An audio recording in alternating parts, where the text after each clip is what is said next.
তুলেছি ঘুম থেকে, দেখুন। ডাক্তার সাহেবের সময় হয়নি, শরীরও ভালো নেই, দেরি হয়ে যায় ঘুম থেকে তুলতে থাকে। আমি একদম সকালবেলা সেই 7:30টার সময় উঠে ড্রেস চেঞ্জ করে গায়ে মাথায় জল দিয়ে তারপরে গঙ্গা জল ছিটিয়ে করে তুলে নিয়েছি ওকে। এই যে এখন এই যে সব বাসনপত্র ধুয়ে নিয়ে এলাম, নিয়ে এসে এই যে ওকে এখন চান করাবো, করিয়ে তারপর দুপুরের খাবার দেব। পূর্বাজ লাইফস্টাইলের আর একটা নতুন ব্লগ এখন থেকে শুরু করছি। আশা করি আপনারা সবাই ভালো আছেন। তো আজকে হচ্ছে গিয়ে রবিবার, আর এখন বাজে হচ্ছে বেলা 10:30। বাইরে কি সুন্দর ঝলমলে রোদ উঠেছে দেখুন। আমার না এই দিনের আলো আমার খুব প্রিয়, জানেন তো, খুব ভালো লাগে। আমার রাতের অন্ধকার হলে না আমার মোটে পছন্দ নয়। যেই সন্ধ্যাটা হয়ে যায় আমারও মেজাজ খারাপ হয়ে যায়, খালি মনে হয় কখন ভোর হবে, কখন ভোর হবে। বেশ দিনের আলোয় ঝলমল করবে চারিদিক, বাইরে লোকজন দেখতে পাবো, দরজা জানলা খুলতে পারবো। আমার ওই দরজা জানলা বন্ধ করে দিয়ে ঘরের মধ্যে আলো জ্বেলে না আমার একদম ভালো লাগে না, কাউকে দেখতে পাই না, কিছু না। ওই জন্য চারিদিকটা কি ঝলমল করছে। আমি এক্ষুনি বাইরে গেছিলাম তো, সেই জন্যে বলছি আর কি। তো যাই হোক, আজকে শরীরটা ভালোই আছে। হ্যাঁ, সর্দিও অনেকটাই কম আছে। আর ওই একটু নাকি সুরে কথা বলছি, এই যা। বাকি সব আমার ঠিক হয়ে আস্তে আস্তে ঠিক হয়ে যাবে। তো যাই হোক, ঘরে তো এখন আর কেউ নেই, আমি একাই রয়েছি। পুজোটা এইমাত্র করে উঠলাম। তো চলুন আপনারা সঙ্গে থাকুন, আমার দেখতে থাকুন। হ্যাঁ,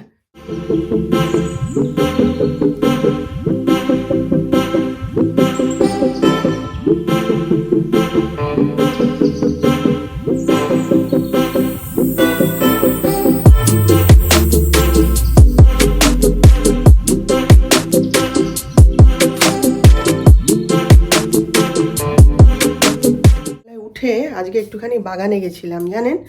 প্রতিদিনই যাই, এখন বাগানটা পরিষ্কার করে দিয়েছে তো ওই জন্য এখন গিয়ে বাগানে না ঘুরে বেড়াতে ভালো লাগে। আর তো জঙ্গল নেই, কিচ্ছু নেই, তো আমার ঘুরে বেড়াতে না ভালো লাগে। তো যাই, তারপরে গাছের জল টলগুলো একটুখানি যদি শুকিয়ে যায় দিই। তো আমার শিউলি গাছটাকে ওখান থেকে বের করে বেড়ার ধারে এনে রাখিয়েছিলাম। তো আমি কদিন ধরেই দেখছি যে শিউলি গাছের কতগুলো পাতা না, সে যেন মানে কি বলবো, মানে সেই গরম ভাব কিছু লাগলে যেমন পাতা নুইয়ে শুকিয়ে যায় ওই রকম হয়ে গেছে। আর ডালগুলো ঠিক আছে। আমি বলি এরকম হলো কেন, হঠাৎ করে এরকম কয়েকটা পাতা, আর গাছটা বিশাল হয়েছে। তারপরে কুঁড়িগুলো শুকিয়ে গেল। অত বললাম যে আপনাদের যে কুঁড়ি এসছে অনেক, সব কুঁড়িগুলো শুকিয়ে গেছে, কেমন একটা হয়ে গেছে।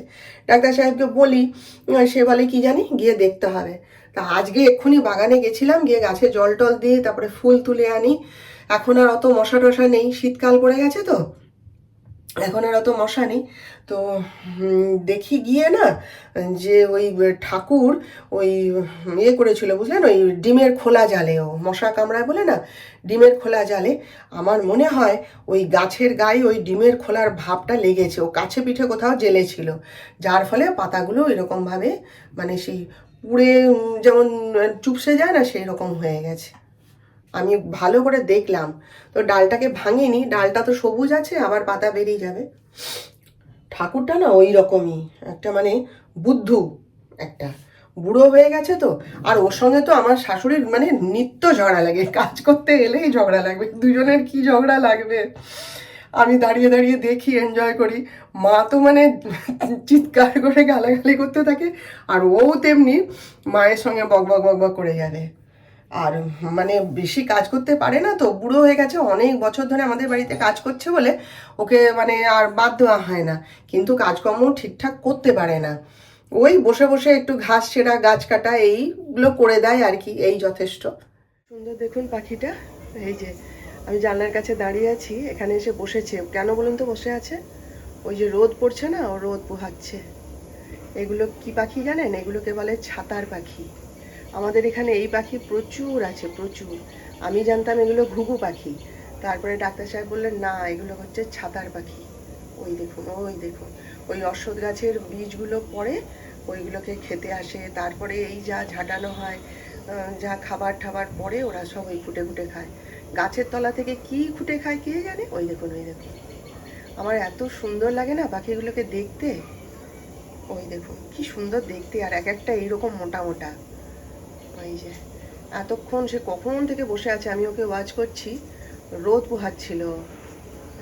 দেখছেন বানাবো হচ্ছে এই যে এটাকে কি বলে, পুঁই মেটুলি না পুঁই মেচুড়ি জানি না, এখানে বলে পুঁই মিচড়ি। মোট কথা এইটা আমার খেতে খুব ভালো লাগে, আমি এগুলো খুব কিনে আনি, আমি একাই খাবো। এবার আর তো কিছু এর মধ্যে আমার দেওয়ার উপায় নেই, ওই জন্য একটুখানি বেগুন দিয়েই বানাবো আর কি। তো এই যে জিরে ফোড়ন দিয়ে নিয়েছি, ঠিক আছে।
এই যে দেখুন অরহর ডাল, আর এই হচ্ছে মোচার তরকারি,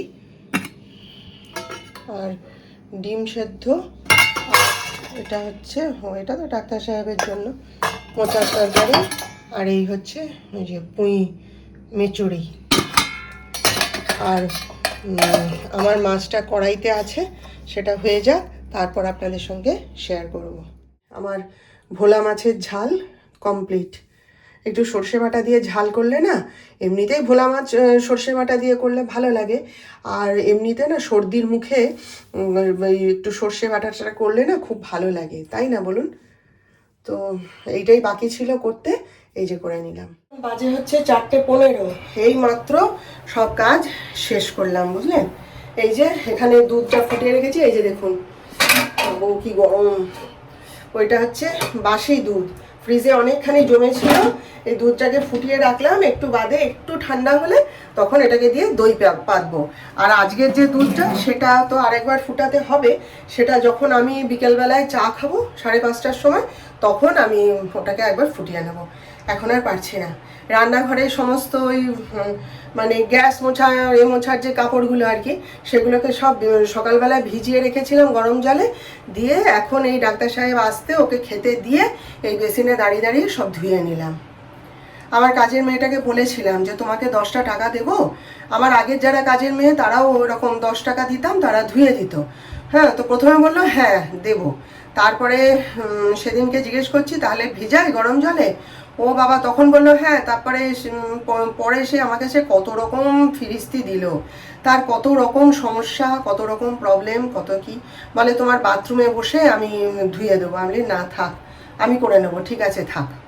হ্যাঁ, কাজকে আমি ভয় করি না গো, কাজ আমি ভালোবাসি করতে, আর খাটতেও আমি পারি, সেটা আমার শাশুড়িও স্বীকার করে।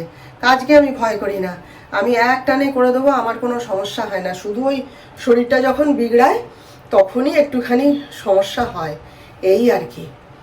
তো যাই হোক, এগুলো সব ধুয়ে ঠুয়ে নিলাম, আর এবারে হচ্ছে নিজে 1 গ্লাস জল খাবো, আর যিশুকে আর যিশুর বাবাকে ফলটা কেটে দেবো, দিয়ে একটুখানি বিশ্রাম নেব। কণা আবার আজকে দেখা করে বলে গেছে সে একটু তাড়াতাড়ি আসবে, 6টার সময় আসবো আমি এসো, তা সেই জন্যে এখনকার মতন 1টা ঘন্টা একটু বিশ্রাম নিয়ে তারপরে আর কাজে লাগবো। ইভিনিং, তো এই ঘরটায় বসে এখন কথা বলতে কি ভাল লাগছে, আলোয় আলো হয়ে থাকে তো, আগে অন্ধকার থাকতো, ভালো করে বোঝা যেত না, সেই জন্য এখন এসে এই ঘরটায় বসলাম আপনাদের সাথে কথা বলতে একটুখানি। তো একটুখানি বেরিয়েছিলাম যিশুর সাথে, বিকেলবেলায় থেকে ধরেছে, মা চলো ওর চিয়া সিডস শেষ হয়ে গেছে, তারপরে ওর আটা নুডলস শেষ হয়ে গেছে, ও কিনতে যাবে। তা বলে মা চলো আমার সাথে, আমি শুয়ে পড়েছিলাম, শরীরটা ভাল লাগছিল না, তো সে আমাকে টেনে তুললো জানেন, বলে চলো যাবে। কালকে যায়নি, কালকে ওর নিজে নিজে গিয়ে চশমা বানিয়ে এনেছে, বলে না না তুমি চলো না, তুমি একটু সঙ্গে থাকলে ভালো লাগে, চলো মা। বলে আমি বলি বাবু আমার কিন্তু অবস্থা খারাপ, তুই আবার এই এই একটু সবে সুস্থ হয়েছি, গলাটা একটু ভালো হয়েছে, তুই আবার আমাকে টেনে নিয়ে বের করবি, আর যদি লেগে যায় সর্দি এবার কিন্তু বিছানায় পড়ে যাব। বলে তুমি চলো না, তোমাকে আমি ঠিক সাইজ করে নিয়ে যাব জানেন। বলে এই যে এই চাদরটা বের করেছিলাম, সোয়েটার গায়ে দেবো ভাবছিলাম, তারপর বলে মা গরম লাগবে, অত দরকার নেই। তো এই যে এই চাদরটা বের করেছিলাম, এটা দিয়ে এটা একবারে পুরো মাথা দিয়ে মুড়ে, গলা দিয়ে মুড়ে নিয়েছি। এবার রাস্তায় গিয়ে ওই অত জোরে বাইক চলছে, ঠান্ডা লাগবে না? ওর নাই তো ঠান্ডা লাগে না, আমার তো লাগে। তো এটাকে দিয়েই একদম মুখ পুরো এরকম করে বেঁধে নিয়ে যাচ্ছি। রাস্তায় দেখছি সবাই মাস্ক পরে নিয়েছে ঠান্ডা থেকে বাঁচার জন্য। তো এইটা দিয়ে পুরো একদম নাক টাক পুরো ঢেকে নিয়ে তারপরে গেছিলাম। বলে চলো রিলায়েন্সে যাই, বাইরে বেরিয়ে বলে চলো রিলায়েন্সে যাই, একটুখানি ঘোরাও হবে, চলো তোমাকে নিয়ে যাই, বলে গেছিলো। তো ওর সব জিনিসপত্র ও কী কী সব কিনলো, সব ওর দরকারি জিনিস। আর তারপরে ওখান থেকে বেরিয়ে আমি একটু ওই অ্যাপোলোতে গেছিলাম, এই যে একটা ভোলিনি কিনেছি, হ্যাঁ ভলিনিটা শেষ হয়ে গেছিলো।